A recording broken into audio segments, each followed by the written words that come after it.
हाँ स्टूडेंटों, दोस्तों नमस्कार। हम लोग इसके पहले विज्ञान विषय का अध्ययन कर रहे थे। कक्षा 10 के पहला अध्याय था, जिसमें रासायनिक प्रक्रियाएं तथा रासायनिक समीकरण का अध्ययन किया था।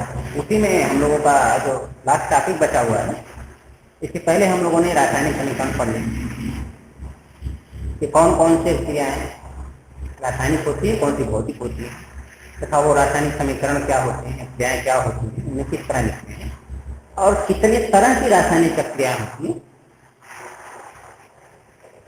उन लोग चीजों को हम लोगों ने पढ़ लिया। और साथ ही साथ ये भी पढ़ लिया था कि रासायनिक संतुलित रासायनिक समीकरण क्या है, और उसके विषय में ये भी जान लिया था कि संतुलित रासायनिक समीकरण की आवश्यकता क्या है।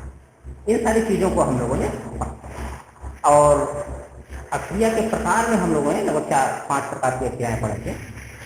संयोजन क्रिया, वियोजन क्रिया, विस्थापन क्रिया, द्विविस्थापन क्रिया और उपचयन तथा अपचयन क्रिया। इन सारी क्रियाओं के विषय में हम लोगों ने ये सब अपक्रियाओं को वर्गीकृत करने का एक दूसरा वर्गीकरण का तरीका हम लोगों ने देखा था, ऊष्माक्षेपी और ऊष्माशोषी। वहां क्या था? ऊष्माक्षेपी तथा ऊष्मा शोषीय, इन दो भागों में भी हम लोगों ने वर्गीकृत किया था रासायनिक क्रियाओं को। आज हम इन रासायनिक क्रियाओं पर दैनिक जीवन में कुछ प्रभाव देखेंगे, और वो भी कुछ विशेष क्रिया, उपचयन और अपचयन क्रिया। इनसे जानने से पहले हम लोग उपचयन और अपचयन क्रियाओं के विषय में पढ़ा था, उसमें फिर भी रिमाइंड कर लेते हैं कि उपचयन क्या होता है।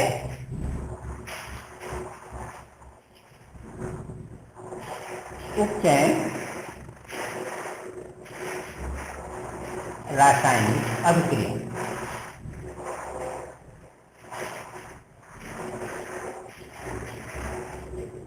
जब किसी भी क्रिया में किसी तत्व के साथ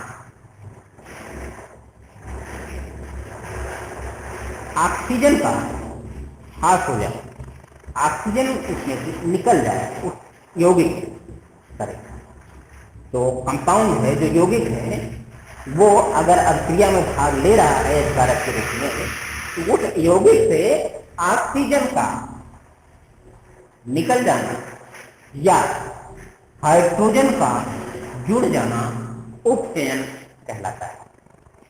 इसी का उल्टा अपचयन, इसमें क्या होता है?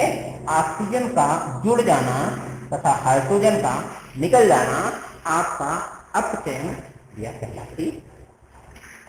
इस क्रिया का हमारे दैनिक जीवन में बहुत बड़ा उपयोग, दैनिक जीवन में तमाम उपयोग देखेंगे। उसमें सबसे पहला जो दैनिक जीवन में उपयोग भी है और दैनिक जीवन में इसके प्रभाव भी हमें देखने को मिलते हैं, और उसमें जो सबसे पहला इस अध्याय में हम लोगों को पढ़ना है, वो पढ़ना है संधारण।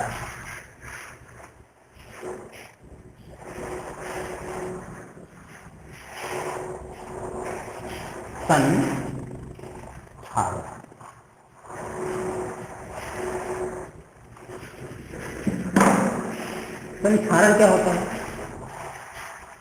अभी हम लोगों ने देखते हैं कि जैसे ही हम लोहे की चीज को खुले वातावरण में रख देते हैं, तो देखते हैं अगर वहां पर कुछ नमी, हवा पर्याप्त मात्रा में है, तो कुछ समय बाद उस लोहे के ऊपर एक हल्के भूरे रंग की परत चढ़ जाती है।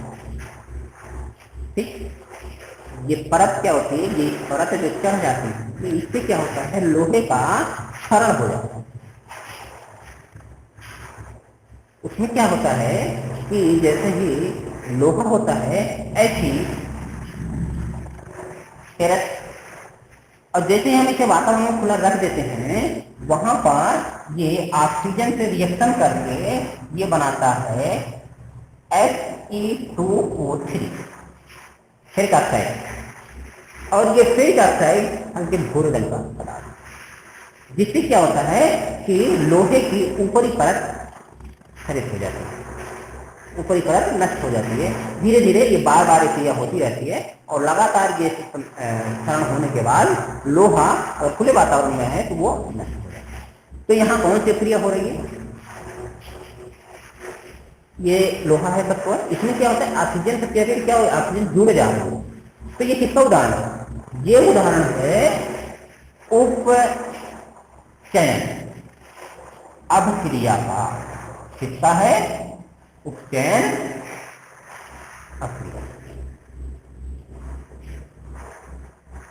यही बात और तमाम तरह के पदार्थ हैं,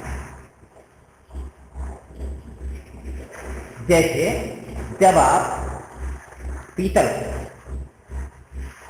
नमी वाले जगह या ऐसी जगह जहां हवा और पर्याप्त नमी हो वहां छोड़ देते हैं तो उसके पीतल के जो बर्तन है या पीतल की जो वस्तु है या पीतल का जो ग्लास है उसके ऊपर हल्के हरे रंग की एक परत चढ़ जाती है। ये हल्के हरे रंग की जो परत होती है वो क्या होती है? वो बेसिकली कॉपर, तांबा या पीतल दोनों भी में होता है। हल्के रंग का जो परत होती है वो तांबे की जो रिएक्शन है वो ऑक्सीजन के साथ करके वो ऑक्साइड उसका बना लेती है और उसका। इसी तरह हम देखते हैं कि जैसे हम गहने पहनते हैं चांदी,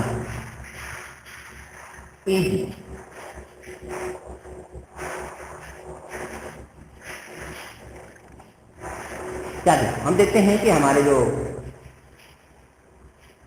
समाज में लोग गहने पहनते हैं चांदी के, तो जब चांदी के गहने पहन लेते हैं तो काफी दिनों तक पहने रहने के बाद उसमें काला हो जाता है। क्या हो जाता है वो? काला क्यों हो जाता है? काला इसलिए हो जाता है कि जो चांदी है ये वातावरण में उपस्थित सल्फर और अन्य तमाम चीजों से ऑक्सीजन करके सिल्वर सल्फाइड यौगिक बना लेती है और वो एक काले पदार्थ के रूप में उसे चढ़ जाती है, जिसकी सहायता से क्या होता है कि उस चांदी का क्षरण होता है। तो इस तरह हम तमाम दैनिक जीवन में देखते हैं कि तमाम तरह की ऐसी क्रियाएं हैं जिनमें कि उपचयन की क्रिया होती है और उपचयन के कारण उनमें क्षरण होता है। और इस अक्रिया को रोकने के लिए हम इन पदार्थों पर, जिन पदार्थों का हवा में रहने के कारण ऑक्सीकरण हो जाता है, उस ऑक्सीकरण को रोकने के लिए इन पर एक लेप लगा दिया, एक परत दूसरी पदार्थ की चढ़ा देते हैं जिसका कि ऑक्सीकरण कम होता है या ना के बराबर होता है। तो उस परत के चढ़ाने के कारण ये जो पदार्थ हैं, चाहे लोहा हुआ, पीतल हुआ, तांबा हुआ, चांदी हुआ और जो भी धातुएं हैं, इन पे एक लेप लगा दिया जाता है, खासकर लोहे में लेप लगा दिया जाता है और जिसके कारण इनका क्षरण रुक जाता है। इन्हें हम कहते हैं संक्षारण। तो संक्षारण की प्रक्रिया में हम लोग क्या करते हैं कि जो भी क्षरित होने वाला पदार्थ है, जो भी खरीद होने वाला धातु है, उस पर एक पोत कर देते हैं किसी दूसरे पदार्थ का जिसका कि ऑक्सीकरण कम से कम होता है। तो उस स्थिति में उस पदार्थ का ऑक्सीकरण न होकर के, क्षरण न होकर के या क्षरण कम हो जाता है। ऐसी प्रक्रिया को हम लोग कहते हैं संक्षारण। अगला जो रिएक्शन होता है उपचयन और अपचयन में, इसमें होता है इसका प्रभाव जो हमारे दैनिक जीवन में बनता है वो होता है विकृत गंधिता।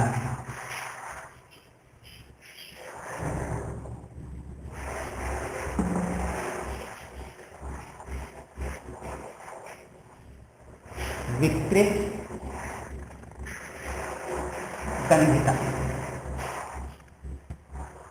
ये विकृत गंधिता क्या होती है? विकृत गंधिता बेसिकली होती है, जैसे हम लोग देखते हैं कि हम खाने वाले जो तेल हैं, चाहे वो रिफाइन ऑयल हो, सरसों के तेल है और कोई खाने वाले जो तेल हैं, इनको अगर आप काफी समय तक कहीं रख देते हैं तो कुछ समय बाद इनके जो गंध होता है वो उसमें परिवर्तन हो जाता है, साथ ही साथ उनके स्वाद में भी परिवर्तन होता है।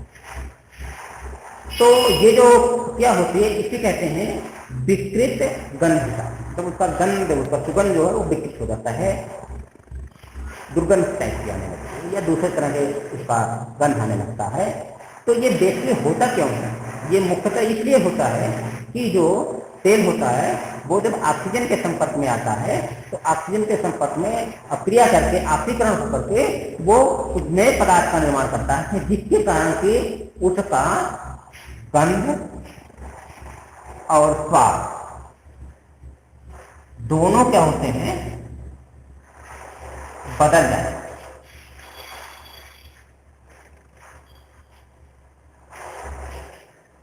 ठीक, विकृत गंधता में क्या होता है, जब पदार्थ पे कोई भी खाद्य पदार्थ,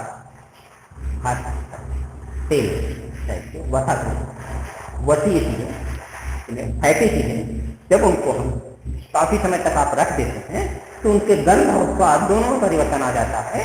तो वो इसलिए होता है क्योंकि ऑक्सीजन उनके साथ रिएक्शन करके ऑक्साइड बनाती है और कोई दूसरा पदार्थ बनाती है जिसका ऑक्सीकरण हो जाता है उस पदार्थों का, तेल का, इसलिए उन पर गंध और स्वाद बदल जाता है।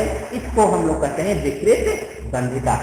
और इस बात को आप देखते होंगे, आपके जो मार्केट में छोटे-छोटे चिप्स के पैकेट मिलते हैं, वो सारे चिप्स भी तेल में ही तले जाते हैं और अगर उन्हें काफी समय तक ऐसे रख दिया जाए तो उनके स्वाद और गंध में परिवर्तन हो जाए। इसलिए जो भी हमारे पास पैकेट फूड हैं जिसको तेल में, वसा में पकाया जाता है, उन्हें जब पैकेट किया जाता है तो पैकेट में से ऑक्सीजन को निकाल कर उनकी जगह नाइट्रोजन रख दिया, ऑक्सीजन भर दिया जाता है ताकि काफी समय तक रहने के बाद उसमें, उन पदार्थों में विकृत गंधता ना हो। इसलिए उनमें, उन पदार्थों में जैसे चिप्स हुए या जो भी तेली चीजों में तली हुई चीजें हुई, उन सभी को आप या उन सभी को पैकिंग करते समय उस पैकेट में से ऑक्सीजन को निकालकर नाइट्रोजन उसकी जगह उपस्थित कर दिया जाता है, जिससे उन पदार्थों में उपस्थित वसा का ऑक्सीकरण ना हो। इसी तरह जो हमारे रिफाइंड तेल होते हैं उनको नाइट्रोजन में एक बार प्रोवाइड किया जाता है ताकि में ऑक्सीकरण ना हो। तो ये जो विकृत गंधता है ये बेसिकली उपचयन के कारण हमें प्रक्रिया घटित होती है, क्योंकि उपचयन के कारण जब पदार्थ का ऑक्सीकरण होता है तो वो किसी नया पदार्थ बन जाता है या वो पदार्थ का ऑक्साइड बन जाता है। उस स्थिति में हमारे पास विकृत गंधता उत्पन्न हो जाती है और इसको रोकने के लिए हम बेसिकली उसको ऑक्सीजन से अलग कर देते हैं। तो ये थी विकृत गंधता। ये थे कुछ उदाहरण उपचयन और अपचयन क्रियाओं को जो हमारे दैनिक जीवन में प्रभावित करते। तो अब कक्षा 10 का जो अध्याय 1 था, रासायनिक क्रियाएं तथा रासायनिक समीकरण, ये समाप्त होने वाला है। और जैसे ही ये समाप्त हो जाएगा हम लोग एक टेस्ट बनाएंगे और वो टेस्ट आपको टीचमेंट टाइप पर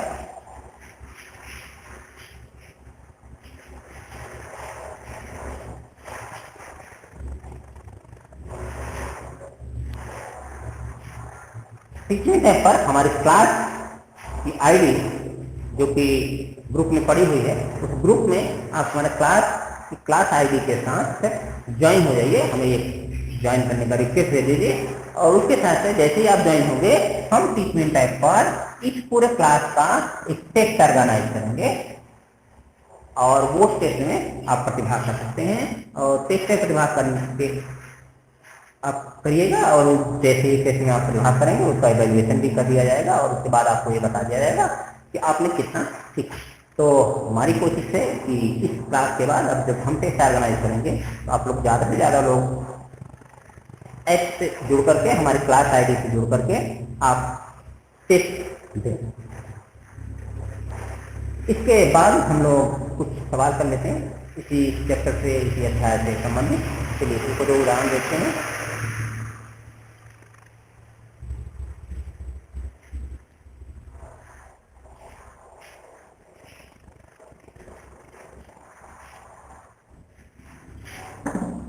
एक क्वेश्चन है, जब लोहे की कील को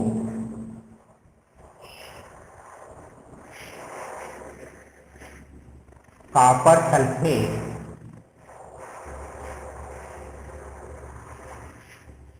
के विलयन में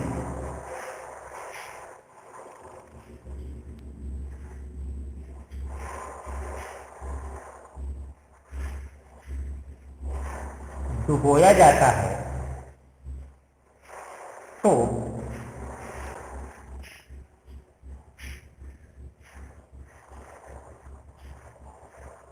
विलयन का रंग बदल जाता है।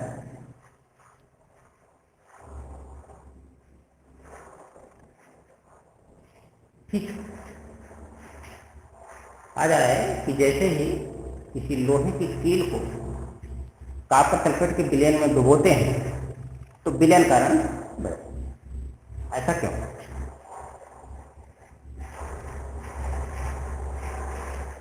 लोहे की कील क्या है? फेरस। और इसको कहां डुबाया जा रहा है? कॉपर सल्फेट के विलयन, CuSO। ये रिएक्शन हम लोगों ने पढ़ा जब हम लोगों ने विस्थापन क्रिया पढ़ रहे थे, तो इस रिएक्शन को पढ़ा था। Fe प्लस CuSO4 जब फेरस को, ये क्या है? सॉलिड, और ये क्या है? विलयन है। जब फेरस को कॉपर सल्फेट विलयन के में रखा जाता है तो यहां पर क्या बनता है? Ferrous sulphate plus copper. तो जो विलयन होता है वहां से फेरस सल्फेट खत्म होकर के कॉपर सल्फेट समाप्त होकर के कॉपर अवक्षेपित हो जाता है और फेरस सल्फेट का निर्माण होता है, जिसके कारण कि विलयन का रंग बदल जाता है। ये क्या है? फेरस। ये क्या है? Copper sulphate. ये है फेरस सल्फेट और ये है ठीक। तो इसके कारण उस विलयन का रंग बदल, जैसे ही आप फेरस सल्फेट के या लोहे की कील को कॉपर सल्फेट के विलयन में डालते हैं, उसका रंग बदल जाता है, क्योंकि वहां पर फेरस सल्फेट का निर्माण होता है और कॉपर अवक्षेपित हो या कॉपर अलग हो। अगला उदाहरण हम लोग देखते हैं।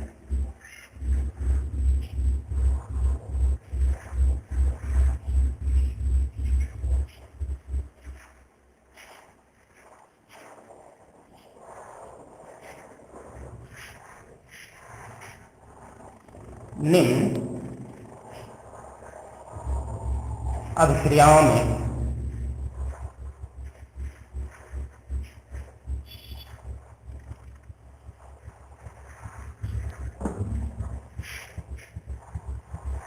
उपचय तथा अपचय पदार्थ को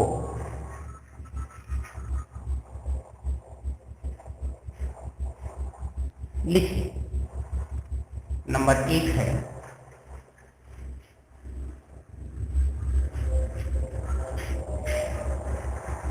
Na प्लस O2। ये क्रिया होते हुए आता है Na2। दूसरी क्रिया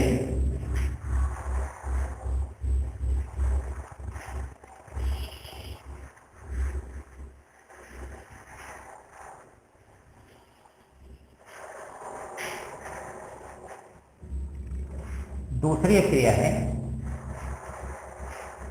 CuO प्लस H2। जैसे ये क्रिया करता है, ये बनता है Cu प्लस H2, यहाँ क्या है, ये सॉलिड स्टेट में है, ये गैसीय अवस्था में है और ये सॉलिड। यहाँ पर ये भी सॉलिड स्टेट में है, ये गैसीय अवस्था में है, ये सॉलिड स्टेट में है और ये दो अवस्था है हमारे पास। सोडियम और ऑक्सीजन आपस में क्रिया करके सोडियम ऑक्साइड, कॉपर ऑक्साइड और हाइड्रोजन आपस में रिएक्शन करके जल और कॉपर को निक्षेपित करते हैं। इनमें हमें बताना है किस पदार्थ का उपचयन हो रहा है या उपचयित हो रहा है और कौन सा पदार्थ अपचयित हो रहा है। उपचयन क्रिया में ऑक्सीजन का वियोजन होता है। तो यहां पर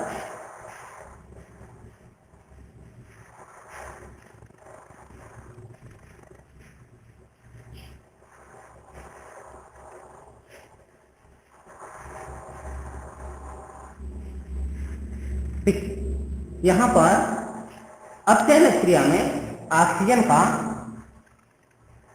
वियोजन होता है और उपचयन में ऑक्सीजन का संयोजन। तो यहाँ पर सोडियम का उपचयित हो रहा है और कॉपर ऑक्साइड अपचयित हो रहा है। तो इस तरह सोडियम उपचयित हो रहा है और कॉपर ऑक्साइड अपचयित हो रहा है। इसमें सोडियम ऑक्सीजन के साथ अपचय करके सोडियम ऑक्साइड।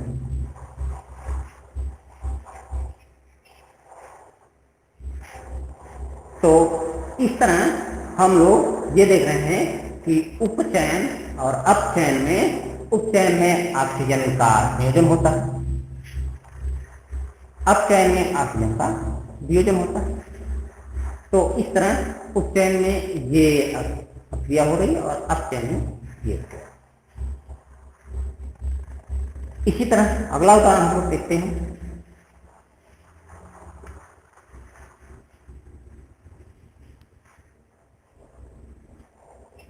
एक है Fe2O3 प्लस,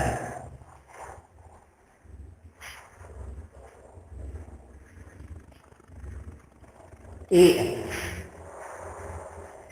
क्या हो जाएगा, Al2O3 प्लस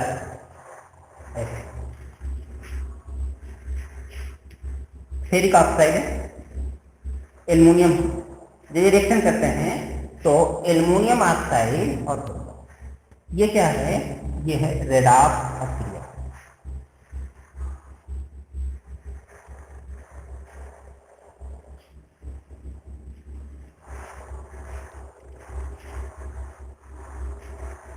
ये क्या है, रेडॉक्स अक्रिया।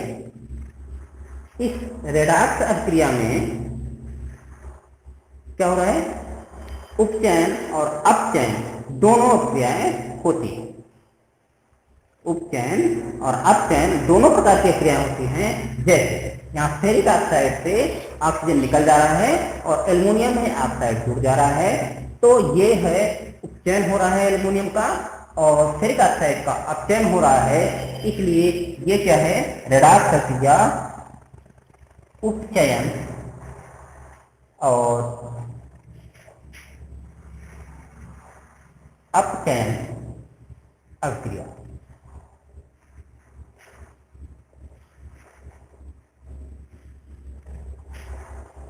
उपचयन और अपचयन अक्रिया। तो ये कुछ क्रियाएं थी इस अध्याय से और ये अध्याय समाप्त हो रहा है। अब हम लोग इस अध्याय में इसका टेस्ट लेंगे और टेस्ट लेने के लिए आप हमारे क्लास आईडी पर जुड़ जाइए और उसमें टेस्ट दिया जाएगा और आपको वो टेस्ट मिल जाएगा। वो अपडेटिव टाइप का भी होगा और डिस्क्रिप्टिव टाइप का भी होगा, दोनों तरह के सवाल होंगे। तो आप उस टेस्ट आईडी से जुड़ करके आप टेस्ट दे सकते हैं। और अगर आप हमारे वीडियो को देखना चाह रहे हैं तो हमारे यूट्यूब चैनल पर भी जा सकते हैं या टीचमेंट की क्लास आईडी से जुड़ सकते हैं। यूट्यूब चैनल पर अगर आप जाना चाह रहे हैं तो वहाँ पर लार्सन से लर्न मैथमेटिक्स से जाकर के जुड़ सकते हैं, सब्सक्राइब कर सकते हैं। नहीं तो ये टीचमेंट ऐप पर भी आप जुड़ करके आप क्लास ले सकते हैं, क्लास का आनंद उठा सकते हैं। तो आज के लिए बस इतना ही। अगली बार हम लोग टेस्ट करेंगे, उसके बाद हम नया क्लास शुरू करेंगे। तो इसी के साथ हम क्लास समाप्त करते हैं। धन्यवाद।